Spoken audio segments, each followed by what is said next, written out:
Ka-isturyaHANNAHy, let's talk about the loves of our lives.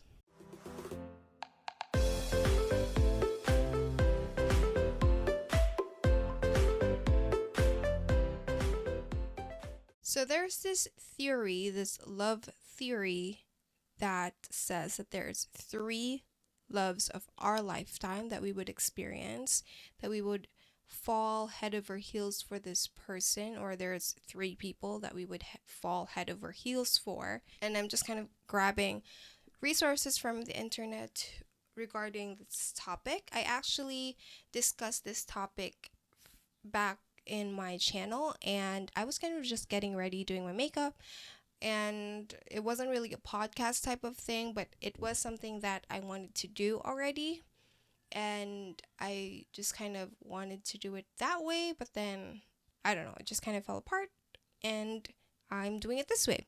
Anyway, so according to this theory, each love will feel completely different because it signifies a different stage of our lives. So let's start it off with the first love, which is your puppy love. And this would feel like a fairy tale, very childish type of love. And it's something that mostly is being experienced in high school. And it ends because these two people grow apart or because of a trivial argument. And their relationship just isn't strong enough to withstand that. And it's more surface level. It still feels like true love at the time. Usually it's not as deep as your future loves, but you would still feel this immense feeling for this person, and you usually recover from it quickly. So for me, that was when I was in high school, as the description says. I was in a 2-year relationship, and we started off, it was very cutesy. We just kind of started off as friends, texted, and kind of grew to something. And he was the first guy who ever, I think, gave me flowers. And he was the reason why I realized why I didn't want to get flowers. First, because I have strict parents, so I didn't know where to hide the goddamn flowers, and I just kind of didn't see any value in it. Um, but it was cute. It was my first time receiving a bouquet, and it was blue flowers because I'm not like other girls. I'm fucking pick me. But yes, yeah, I guess I am a pick me for saying not wanting flowers. But I know what I want. So I wanted like unique things. I wanted like a unique experience. He gave me those. It was so cute, and we did end up breaking up over a trivial thing. It was a stupid fight, and I acknowledged how I was toxic in that relationship. I had this in my head of how relationships should be, of how girls should act like, in a sense. So I kind of embodied that. I didn't have my own thoughts, I guess. And so I was very jealous. I was very petty. So I kind of just, it just wasn't it, basically. I just wasn't it. I recognized myself. And, but it did feel like that was it. We planned our future together. We knew what to name our kids. I, as you know right now, I don't want kids. But yeah, at the time, I knew what we wanted to do, kind of. And yeah, it felt like a very romantic, very fairy tale type of thing. And it was just kind of a sweet sort of relationship. So that was my puppy love, and that was my first love. So the second love is actually called the hard love or your intense love. So let me read what I pulled out. It says the second is supposed to be our hard love, the one that teaches us lessons about who we are and how we often want or need to be loved. This is the kind of love that hurts, whether through lies, pain, or manipulation. Ding, ding, ding, all three. our second love can become a cycle, oftentimes one we keep repeating because we think that somehow the ending will be different than before. Yet each time we try, it somehow ends worse than before. Sometimes it's unhealthy, unbalanced, or narcissistic, even. There may be emotional, mental, or even physical abuse or manipulation. Most likely, there will be high levels of drama. This is exactly what keeps us addicted to this storyline because it's the emotional roller coaster of extreme highs and lows. And like a junkie, just trying to get a fix, we stick through the lows with the expectation of the high. And to me, it was right after this first love relationship. Um, I never actually got into a relationship with my second love, which was why it was so toxic. And we were kind of together for most of my high school. Like after my first relationship ended, then we were throughout together throughout my fourth year in college. I mean in high school. So or partially then. And for me, I experienced so much trauma from that. I don't even realize. I didn't realize how much it affected me. Then I just kind of realized how bad it was right now. Again, hindsight is 2020. And I used to be the typical Pisces, rose-colored glasses, and just so in love, just wanting to get things out there, my feelings out into the open. Again, I wrote a fucking love letter to my crush when I was in grade 4, grade 5, right? So as a typical Pisces as well, like sometimes when you're a healed and matured Pisces, you're also somebody who has grown to be jaded and stuff, especially because I am an Aquarius moon. Okay, everybody thinks I'm speaking alien language now, but I have an Aquarius moon as well, so my feelings are also very guarded. So especially after that hurt that I went through, I've been jaded. So I'm no longer the same girl who's easily into all of these love things, you know? Like I'm pretty skeptical now and stuff. So take that what you will. So for that relationship or situationship as I'd like to call it, because again, we weren't together officially, which was a sensitive topic because I wanted to be official, but he didn't want to be official. He was like, why do we need labels? I love you and you love me, and that should be enough. So you could see how, I guess you could sense how that went and stuff. So I did everything for this guy, things that I knew that I shouldn't have. But again, I wanted to keep him, I wanted to have him. So I still kind of went along with it. There was so much ghosting around that.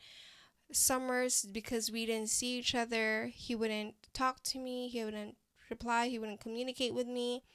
But like I don't know if he was just really into the chase because he was after me when I was still in my relationship. He was still like strongly into me and stuff like that. And whenever I also tried to cut it off from him, and whenever I tried to cut off the relationship, I would be talking to other guys, and it's more or less short lived, just maybe a week of texting, chatting with someone, and he'd get wind of it and would show dominance and would try to win me back, or actually successfully won me back. And so it also kind of, I guess, made me feel like, oh, so he really does want me because he doesn't want me to go to somebody else. And it's more like he just wanted to make sure that, I'm not sure if he just wanted to make sure that I wasn't happy or that I was available for him.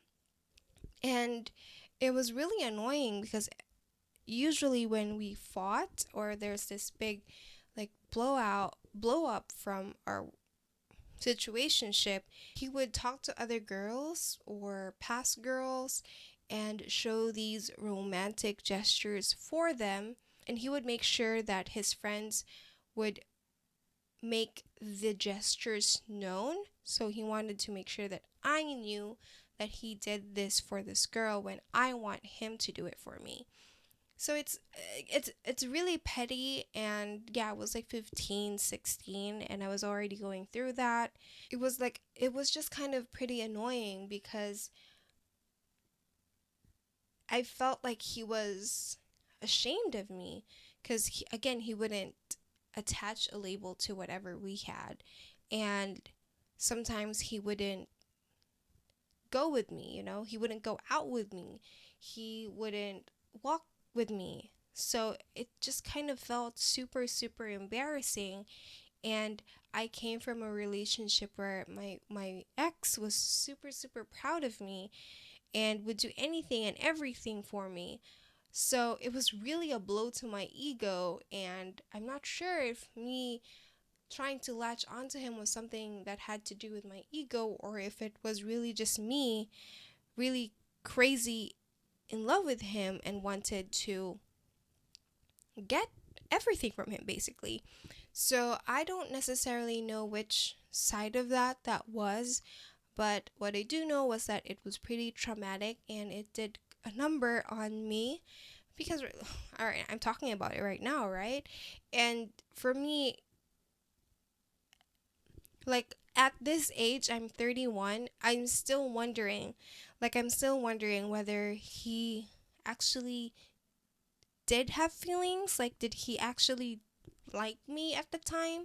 Or was he just into the chase? Was he just into what he can get from me? Or did he genuinely have feelings, but was he just afraid of commitment? So it's like, it's honestly so annoying, super imbalanced, and super unhealthy.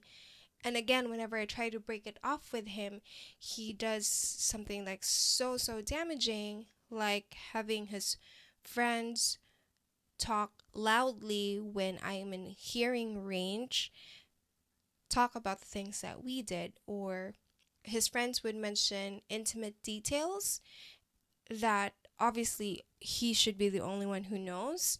So he would have his friends talk about that loudly to make sure was being that I was a topic of their locker room talk. And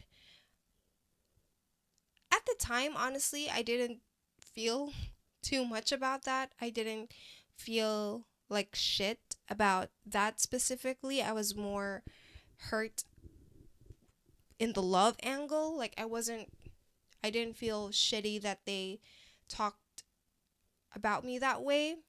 I knew it was bad, but I didn't realize how bad it actually was. Um, Obviously, as I grew older, when I talked to my best friend about it, like what they did, she just kind of looked at me and was like, "Are you okay?" Like, you went through something pretty traumatic. And I didn't realize until that point that what we went through was actually traumatic. It was honestly super painful. And thinking about it, it's just kind of sad that somebody had to go through that. Like, some 15, 16-year-old had to go through that, and I never heard an apology until now. I never heard an apology from his friends or from him, and I am still hurt by that, especially because his friends, we were all in one class, and they were people that I hung out with as well, like even before we were a thing.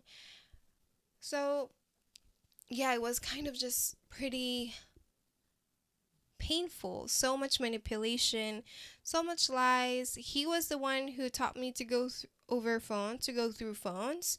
Like, I don't think that was something that I did.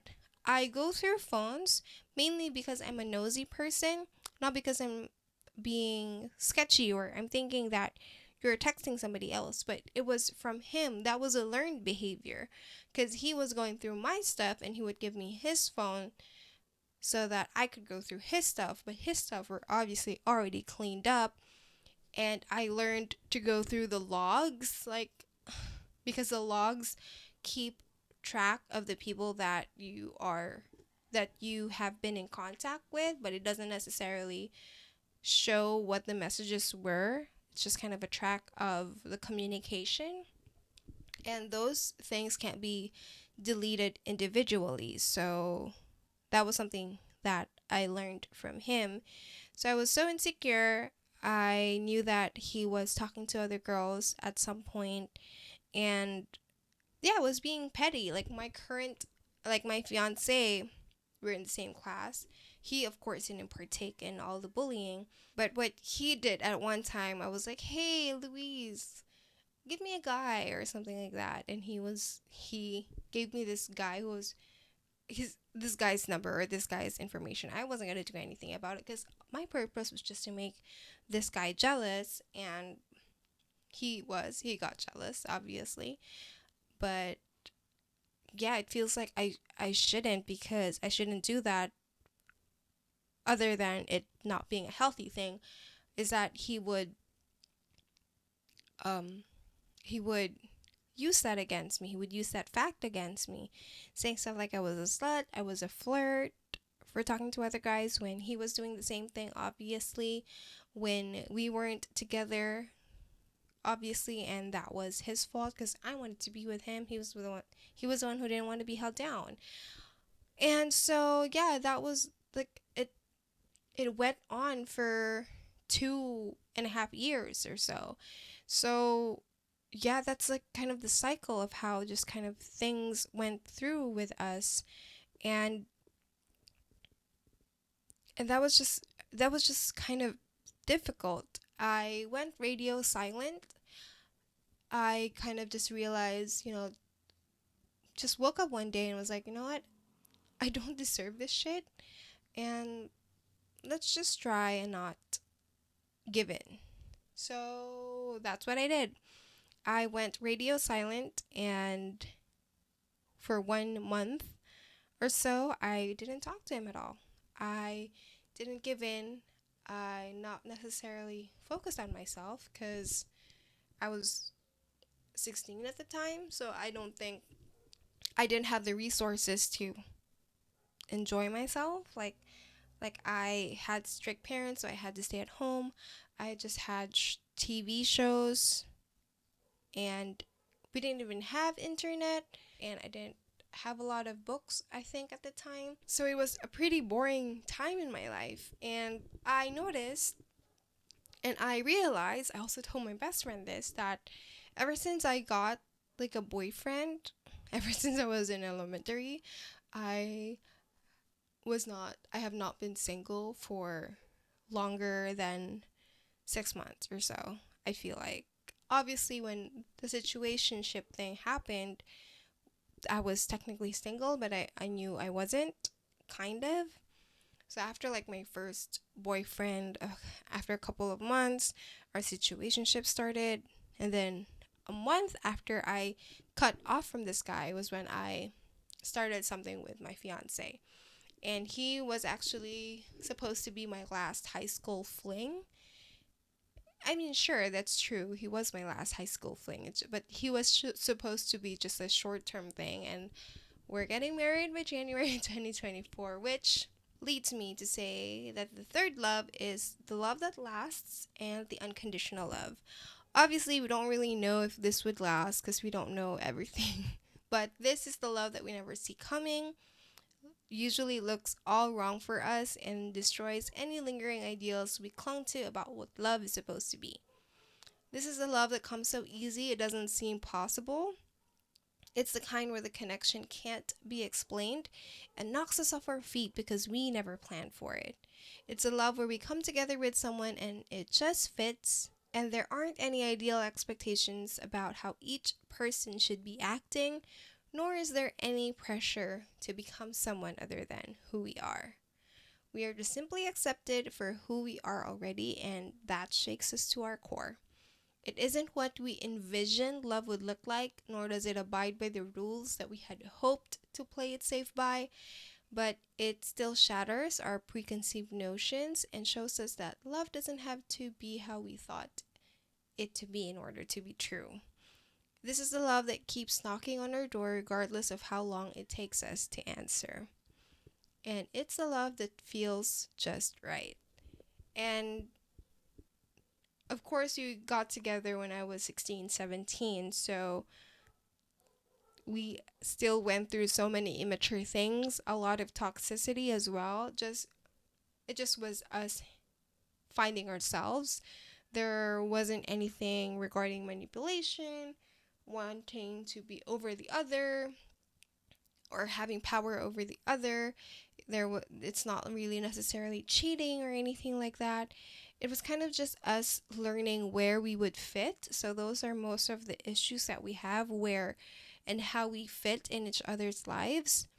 And it is definitely the love that I never saw it coming, because again, I expected it just to be the last high school fling that I would have before I graduate, and it ended up to be something more, and I could not be more happy of that decision.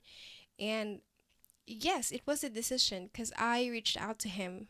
Like, I kind of knew that he liked me, but he never did anything because I had a situationship, so he respected that. And again, I just got kind of realized that this life is boring. I realized that my life was so boring, so I hit my fiance up and say, "Hey." Well, he didn't have a phone at the time, and I kind of speculated who he was hanging out with. It was a Friday night, I think. So I was like, "Hey, are you with Louise?" And he was like, "Yeah, tell him hey." I should ask him if I was smooth. I don't think he remembers every single part of it though. But the very next day, he got a phone. He got a phone so he could contact me. So if he wanted to, he would, right?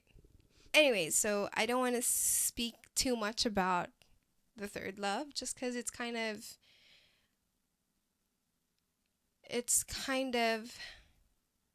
self-explanatory. It's just kind of, yeah, we fit right. And to be honest, we work hard in order to fit right. Like, I know relationships are not supposed to be easy, but what should be difficult isn't something between both of you. It should be external factors, and both of you should work together in order to make things work. And obviously, I don't think we're perfect or anything, but we have gone through so much. Was there when I didn't like wearing makeup. I didn't know anything about makeup. I didn't know anything about coloring hair. He was there when I was the overachiever. He was there when I didn't care about school. He was there when I learned how to party. He was there when I was crazy into books, when I fell out of love of books. He was there through every stage of my life, and I was there through his, and it just kind of is pretty beautiful, and it just I just feel like it lasts. So that's kind of it. So just to close it off, this theory, three love theory, obviously it's just a theory, so we don't really know if it's true or anything. It's just kind of maybe a universal thing that a lot of people have gone through. Let me know if that's something that you've gone through, or which love do you think that you're experiencing right now. So thank you so much for listening to this episode. If you are on Spotify, don't forget to follow, like, and rate the pod. If you're on YouTube, don't forget to subscribe and give this episode a thumbs up. Share this episode or any other of my episode. I would truly appreciate it. So thank you so much for watching again. Isturyahanay ta. Let's talk on the next episode.